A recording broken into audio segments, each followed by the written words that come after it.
Hey, Scott from Aristocob.com here. And Seth from SethMarkwood.com. Together, the three of us, we are Markwood Men's Breakfast Club. Welcome back once again. Good morning, boy. Good morning, Homer. And hey, if you haven't caught it, the very last bonus tobacco advent video post today was a really, really good year. Yeah. And we appreciate everybody who participated in that. Ton of participation. A lot of fun. Yeah. But today is, I think, the last regularly scheduled weekly Markwood Men's Breakfast Club of the year. It is. You know, probably going to take maybe a little bit of a break. Yeah, this year we took like 3 months off. We're not going to do that to you this time around. But, you know, tobacco advent for us takes us away from our family a lot, and our wives, we like for them to like us. And so they would appreciate if we took a little bit of time to spend with them. So we'll do that. But we'll be back pretty soon in the new year. But today we are smoking our final tobacco from the German tobacconist Tabakladel, Ladle, and this is mix number 6. Now, and I'm looking for something to smoke it in. Okay.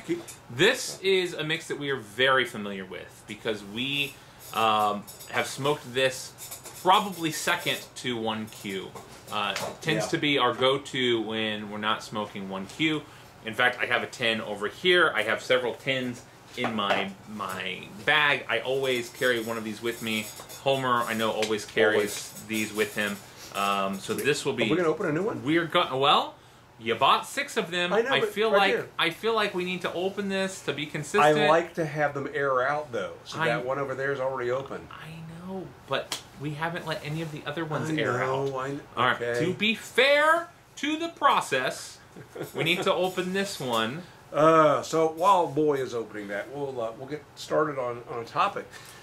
Just today, we went over to JR's in Burlington. JR Cigar, you may be familiar with, is a large online reseller, as well as having a couple retail stores. Originally, they had retail stores in New York City and New Jersey, and then they moved to North Carolina, corporate headquarters in Burlington, North Carolina. And their store was a great big tourist trap. Yeah. They sold perfume, they sold toys, they sold clothing, but the bulk of what they sold there was tobacco. And you're in luck. This is not terribly cased. Okay. Yeah, we're pretty good. The store in the last year has changed quite a bit, and they trimmed down all of their inventory to be simply tobacco products and vaping. And so they have what they say is the world's largest humidor, and the humidor is not the area of the store that you walk in where you buy cigars, though that is a big humidor. But the humidor is actually their warehouse, and their warehouse is roughly the size of a Kmart. And hey, you just set yourself on fire there, boy. And it's huge. And the cigar area and the lounge and the pipe area is all very, very large, and that is also a humidified space. Well, somebody on Facebook or Instagram sent me a message, and they said, are you aware that JR's is trimming down or getting rid of their pipe tobacco area? And no, I was not aware of that. So Boy and I took a drive today over to Burlington to see what we could see. Now, we've been there since they trimmed back their offering to just tobacco. Well, I'd been there. Have you been there? Since they closed off the other part of the store? I have. So we knew that. We knew what to expect there. But we walked into the area that was their pipe tobacco area, and man, it was sad. It was so sad. They used to have several aisles, probably 5 feet tall, lined on both sides with tobacco. And I mean every pipe tobacco you could imagine, from your dime store tobacco, your Sir Walter Raleigh, and your Captain Black, Sutliff, to Sutliff and McBaron, and you know, every brand you could think of. Plus, they had on the back wall what used to be a bar, an old antique bar built into the back. And there they had probably 20 or so of these 1 gallon glass jars, like cookie jars, that were filled with all their blends. Originally it was their own brands, and then with FDA deeming, we learned, as we knew, that most of it was Lane products. Yeah. And so the first thing we noticed was most of those jars were now empty, and they had them spun around so you couldn't see the label on them anymore. We found a shopping cart that had a number of these empty jars in it, so they're in the process of taking them off the shelf. And there wasn't anything indicating price liquidation. No. Yet there was no signage or anything, so it looks like they're maybe doing a slow rollout, letting it go away. Right. Yeah, there were a few pipes in the glass case, not much of interest. Right, it was just some of the oddball stuff that's been there for quite a while. Yeah. And it was really kind of sad because, you know, we've made over the last 20 years almost regular trips over there to hang out and to get some tobacco and to smoke cigars and pipes right there in their lounge. And it just seems like an era has passed, and it made me sad. Yeah, while we were there, we didn't get any information about that other than confirmation that they're phasing out the pipe stuff. They did say that they're going to get down to just pouches. That's true. Which is, again, not exciting, not interesting to me. And so, yeah, it was a big change. Although, in fairness, or in fairness, yeah. Defense of them, it never seemed like a big part of their draw anyway. It always has felt like a side, just something that was tacked on to their cigar area. And their cigar area, there was a time that they had a guy who had a desk there, and he was passionate about pipes. Yeah. And that was a long time ago. Yes, it was a long time ago, and he was there to guide people. There were several glass jewelry cases filled with pipes.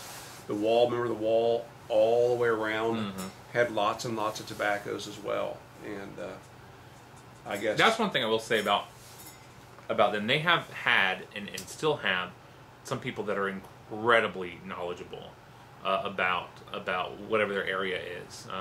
We've talked before about Jackie, who is the cigar expert, and she's actually who we spoke to today. Incredibly helpful and knowledgeable gentleman who was there. I mean, they used to blend their own, or have some of their own blends that were being done there by one of their local guys. And so, yeah, that part is sad, but it's okay. It's another place for us to not buy tobacco at a brick and mortar. So that's tough. You know, we check out our tobacco advent videos. We talk a little bit more at length in one of the days about how we don't really have a great brick and mortar around this area that we are aware of for pipes and pipe tobacco. The places that do have it, it seems to be kind of just a tack on to their cigar area or their beer selection as well. So I mean, I think about, since so many people do buy online, it's hard for any brick and mortar business of any sort to compete. People will whip out their phones and Google real quick and see, well, how much is this tin online? And yeah, I'll just buy it online. And so, well, it goes to a recent conversation we had though about those and we had this in Tobacco Admin also.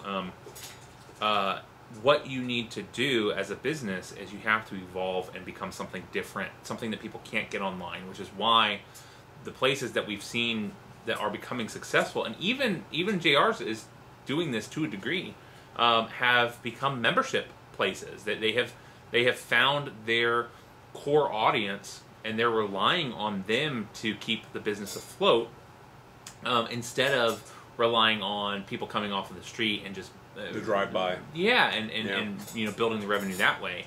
Even JR's is now offering a cigar membership where you can get certain status, you get a discount off of things, and you spend more time in the lounge. And the lounge was packed today. The lounge was packed. So that was more people than I've ever seen in there. Now, one thing that they did have was they had a table of some smoking accessories that they were clearing out. They were half price. Some cigar cutters and mostly cigar lighters, torch lighters. And Boy and I both ended up walking away with one, and it turned out, I didn't realize until tonight, we bought exactly the same one. We did. So you brought yours in, I did not. Right. This came in a pouch that will never get used after today. This is a Vertigo lighter. It's got a cigar punch. It pops out from the bottom. It has two, I don't know how easily you can see that, but it's got 2 flames on it. One thing that's nice is once registered, these have a lifetime warranty. Is that right? Get up close and show how that opens. Sure. So many of these, well, here's another one, right? So many of these torch lighters have a little flip up, which makes them very difficult to light some things. It's in the way. And what we both liked about this one, you can see the action of this. So let me show you. There we go. Little door slips off to the side, so it's not in the way at all. It's not in the way at all. Even this one I have here, it does something similar, but it pulls to the back. So while we were there, they filled this up with butane, which was great. I wasn't expecting that. And in the process of watching them do that, I don't know about you, but I was embarrassed. Yes. I was embarrassed because they did something I have never seen anyone do, and I have certainly never done myself. Before they filled it up, and they explained why they fill it up then, is because if they put them out full, then they get used up by yahoos playing with the lighters sitting on the table. Yeah. And so before they filled it, they purged it. They took a screwdriver and put it down. Small, like eyeglass screwdriver. Right, on the nozzle, and emptied it. I said, why? Why did you just empty that? I asked, why did you do that? He said, yeah. And of course, there's a perfectly good reason for it. Makes a lot of sense. Do you want to share what happens? Well, you describe what happens, but there is a warranty card in here. But I was noticing that right here in the instructions that came with this lighter, there's a section called bleeding the fuel tank. When was the last time you read Never. lighter instructions? Never. All right, you should have done this because we learned something very important. Why I was also embarrassed is I have several of these lighters that no longer function, and I've refilled them, and they never worked again. Unless instructed, bleed only when the flame begins to drop and the fuel tank is nearly empty. Hold the lighter in a vertical upright position, depress the filler valve with a small screwdriver until all the fuel is expelled and the hissing stops. Shake lighter, then repeat to ensure it's completely bled, at which point you fill it. So what they tell us is that if you try to refill one of these lighters, let's say it's half full, and you try to refill it, there's no way for the, my guess is, there's not a good way for the air inside to escape. And so you end up with a bubble, and you can't fill it all the way. When it is fully empty, there's still air in the tank, and you cannot fill it. And so what happens with these lighters over time is when you think you have a dead lighter, they said you probably don't have a dead lighter. You probably have one that has air in it that you need to purge. If it is fully empty, they said that you put a little bit of the liquid in, butane, you allow it to sit for a moment, and then you purge it, and then you fill it. All other times, you wait until it gets low, you purge it, and then you fill it. I have never, ever purged one of these lighters. They also advised that if you still have a problem, hit the light end, the lit end, with the nozzle, not the end that you're filling it with, but the other end, hit that with some compressed air. I think they said the nozzle. The nozzle as well? Yeah. Well, that would also hit it with make compressed air sense, because it'll get gunked up and you can't make a good and connection. You can't make a good connection, and so you're not able to fill it. She said these things, most of them should last pretty much forever, or a lot longer than many of ours have lasted. I talked not long ago. I bought this one when I was in Oklahoma City because this one had become very unreliable. I get now it does it better than it actually had been for a long time. It stopped. I bought this one because the one before it had become unreliable. Turns out I'm just an idiot who never reads the instructions and was never told better. I'm sure. I am so confident that there's probably 100 videos on YouTube from cigar-centric channels that have done this very thing. I use a Bic for my pipes. I just do. I always have. I'm not going to use a torch lighter for a pipe. I do occasionally smoke a cigar. I use a Bic lighter now because these have always been unreliable. I've never bothered to research whether I'm doing something wrong because, gosh, you just it's a lighter. You fill it, you light it. Butane, right? Yeah. Yeah, we both stood there feeling like idiots. Yeah. Yeah, but it's okay, guys. We have a YouTube channel, so we're experts. Trust us. Yeah. Yeah. So now you know, and so as you can see, I've gathered together my torch lighters. We bought a jar of butane, and we'll be purging and refilling them to get them back up to tip-top shape. Hitting with compressed air too. Instead of full all-around clean. Although I don't need to do that with the new ones or the old ones right now because I've got this new one that I'm quite pleased with. So, I feel dumb. So on today's Tobacco Advent, we smoke corn cob pipe and a button nose. Cornell and Deal. By Cornell and Deal. And we start a conversation that we don't finish there. We finish it here. So if you haven't seen that, pause, go to today's Tobacco Advent video, watch that conversation where it starts, and we're going to pick it up here. So I asked Homer what kind of tobacco is best for a corncob pipe, because in my experience, my limited experience, it seems like oftentimes corncobs are paired with, I thought, aromatics, not often strong Englishes, though, let's say it that way. This particular tobacco I thought was a little bit stronger than I was expecting. And so what tobacco should be paired with a cob or would normally be paired with a cob? There are all of these corn cob so let me first tobaccos. Let me give you Scott's answer, and then we'll give you the Lane 1Q. We get it. Next. I'm of the opinion you smoke your favorite tobacco in your corncob pipe. A corncob pipe, after it's had about, let's say, 6 to 12 bowls smoked in it, will become your favorite smoking pipe. It just will. They're great smokers. They just seem to know what to do. Okay, so that's my real answer. Now, the answer that I have read time and time again, that I believe goes back to the old days, and somebody made this observation, that if you're smoking a pipe that is with I think it probably is pre-aromatic, perhaps, when folks were smoking raw tobacco out of the field or something like that, people noticed that burley-based tobaccos taste better in a cob than they do in a briar.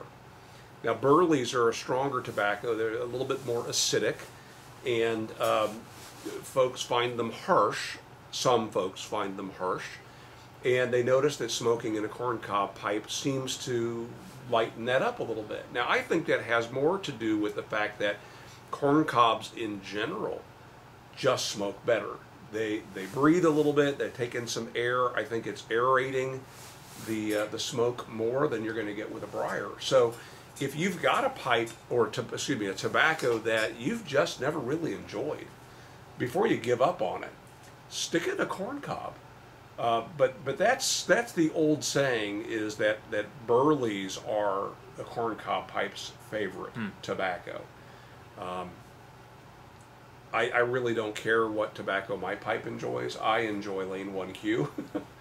But because I smoke only corn cobs, really, I don't have anything to compare that to. Right. So I'm very curious for those of you who are smoking a variety of pipe materials. What has been your experience? I've had plenty of people over the years that have commented how, you know, I smoked this in another pipe. I didn't enjoy it. Smoked it in my cob. I did enjoy it. I don't know that I've ever heard somebody who said, I smoked it in a corn cob and found that I preferred it in a briar. Huh. So, while not a long conversation here, that's Right. it. If you go to the corn cob primer, which is a long, long document that has been on the internet for probably close to 20 years and has been updated a couple times by the original author. Guy's name is John. I'm sorry, I don't know, John, your last name. But John's dad was a corncob pipe smoker. Then he has been a corncob pipe smoker for 50 plus years of his life. Wow. When he wrote this primer with it, basically advice his dad had given him about how to get long time enjoyment out of a corncob pipe.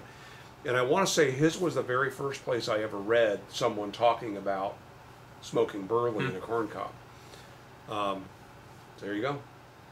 Well, ultimately, you know, we get asked sometimes, you in particular, from time to time, what's the best tobacco for someone starting? What's the best tobacco in general? Ultimately, the best is what you are going to enjoy. It's whatever you enjoy. And there's so many options. We experience this every year with tobacco advent, that somebody's favorite is often our least favorite. And we know that many times our favorite is something that many others wouldn't enjoy. We had some that year that we asked folks to send us their least favorite. Oh, we loved that it. we very much enjoyed. Yeah. I tell, again, the newbies that will send me messages asking, hey, can you guide me through which pipe to get? I give them some advice on that. And then inevitably they will ask, and what tobacco do you recommend? To me, that's where the journey begins. That's part of the fun of being a pipe smoker. Try as many as you can. Sure. And you'll find out which one you enjoy, and the one that you enjoy may not be the one that I enjoy. So what? If you enjoy it, Yeah. not everybody orders the same thing on the menu and enjoys the same thing as I enjoy. I understand the heart of that question, though, and it's always good to say, well, you know, we're known for our hamburgers, right? And let you give some direction. I think it's somebody who doesn't yet know if they want to invest the time and money into the hobby. It wouldn't be bad to have maybe one recommendation from a category, right? So, you know, we find this. Some people that like these things enjoy this. People that like these things enjoy this.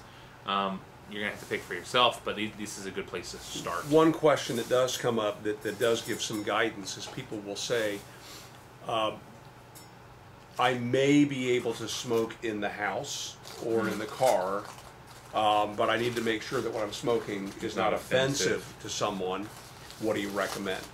I would recommend you start with aromatics because those are least likely to offend someone. Right. And if you can find an aromatic that you enjoy, let that be the one that you smoke because the room note is going to be so much more pleasant. It's just a truth about cigars and pipes is that the tobacco doesn't taste the same way as it smells. Yeah. And we've all experienced somebody smoking a cigar that was just nasty smelling, and that person was enjoying it, right? So that may very well be true of your ultimate taste. You might find that you like an English blend that somebody sitting nearby would find it disgusting. Right. Also, don't go by the smell in the tin or the jar or the pouch. That Totally different. you know, I've tried tobaccos that I didn't really care for the smell in the tin, and actually enjoyed the tobacco smoke. So just gotta Also try it. experienced that with tobacco advent. Yep, Many times. You just got to try it and enjoy the journey. That's a big part of this.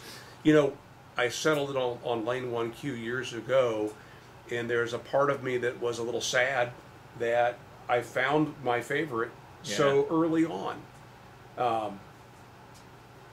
but I'm okay with that now because I don't waste a lot of money buying tobaccos I don't care for. And you have had a lot of opportunity to try other things and change that opinion. But as we talk in last week's Marco Men's Breakfast Club, you won't do that. Because you need to be consistent. Now that you have made such a pronouncement about your love of Lane 1Q, the likelihood of you changing because it would take a public change no. Remember when I got that Many Faces of Lane 1Q sample pack, I did say that there was one in there that I very much enjoyed. Yeah. And isn't that the one that they stopped making? They discontinued. Yeah, it was a McClellan. Yeah. I've smoked this tobacco ladle number 6. Really close. It's not Lane 1Q. Yeah. It's very fruity. I like it a lot as well. Yeah. So I have a bit more round palate than I maybe come across, but I also know what I like. You know, I order the pretty much the exact same burger when I order a burger. I fell in love with as a teenager at Max and Irma's with a guacamole, bacon, and Swiss cheese burger, and that combination is just fantastic. I really very much like it. I like Swiss cheese. I like sharp cheddar cheese. I like a lot of things on burgers like that. Bacon varies from one place to another. You know, you can get a bacon that's very soft, a bacon that's very crisp, and so on. I like bacon. I just like bacon, and I really don't care if it's floppy. I don't care if it's crisp. I don't care, but there are some situations where you bite into a burger and the bacon is so thick that you can't enjoy eating the burger because you're chewing so hard on the firm bacon. So even there, I have an opinion of it in that application. Right. So again, with different pipes, if you find that you've got a pipe that just smokes a particular tobacco well, don't fight it. Smoke it in that pipe. Yeah. So, all right, I think that's it. We're going to wrap this up. Thanks again for watching. Visit Marco Men's Breakfast Club throughout the rest of this year. And wait, number 6 is delicious. Number 6 is delicious, and we're done. We're done. This is it. This is our so last. There was one last episode, or one last tobacco advent today, number 26, and that's it. I'm kind of sad now. Number 26 posted today. We will see you sometime next year. We'll again might take a brief hiatus, but we'll be back soon. Yeah. So all right. Enjoy the new year. We'll see you guys later. Make it a great year.